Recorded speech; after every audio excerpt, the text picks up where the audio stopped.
Hey les bros, c'est Shelko. Aujourd'hui, on va passer quelques minutes ensemble à transformer une petite idée en une belle création 3D avec Blender. Allez, c'est parti. Aujourd'hui, on va créer ce pot de fleurs. Premièrement, nous commençons par notre idée, un concept. J'aime dessiner cette partie-là directement sur du papier. J'utilise énormément l'application PureRef pour avoir un board de référence à portée de main quand je dessine. Ensuite, j'importe mon dessin dans Blender, ou dans ce cas précis, je le laisse sous mes yeux. Une de mes techniques favorites est ce que j'appelle le Single Vert to Model. Globalement, on modélise toutes sortes d'objets 3D avec un workflow assez simple. D'abord, nous créons un point, un vertex, puis nous l'extrudons pour dessiner la forme souhaitée dans une vue de face ou du dessus, afin de préserver notre objet dans l'espace X, Y ou Z. Après cette étape, nous ajoutons nos modificateurs.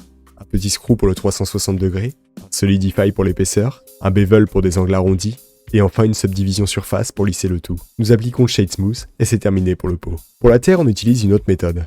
Je commence par un cercle de la taille de notre pot. J'utilise le grid fill plutôt qu'un fill classique car j'aurai besoin de beaucoup de polygones pour la suite. Je subdivise encore et j'applique un nouveau modificateur qui sera un displace. On dit globalement à notre objet de modifier son aspect plat en fonction d'une texture qu'on lui donne. Et dans notre cas, nous allons utiliser un Voronoi ou un Claude déjà intégré dans le logiciel. Ensuite, j'ajuste la taille ainsi que la hauteur du déplacement. Il ne reste plus que notre fleur, la partie la plus tricky. Je pars d'un plan, je crée des loop cuts et la scale selon mes envies. Ensuite, je lui donne aussi cette épaisseur en exagérant pour qu'on la voit bien, comme d'habitude, avec une subdivision surface. Celle-ci servira également pour notre nouveau modificateur, le Bend, outil redoutable de Blender, mais souvent mal utilisé. Pour modifier notre objet, il utilise son point d'origine et va tracer un arc en prenant en compte la scale, la position et la rotation de celui-ci. Donc appliquez bien cette transformation avant. Notre fleur est terminée. Il ne reste plus qu'à la dupliquer manuellement, ou alors, si on veut garder un peu de procédural, on va utiliser un dernier modificateur nommé Array. Généralement, il duplique en ligne notre objet, mais nous le voulons en circulaire.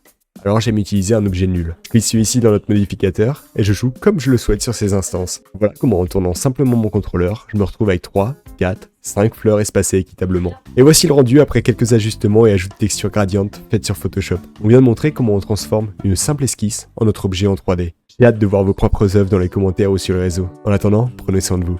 A très bientôt, c'était Shelko.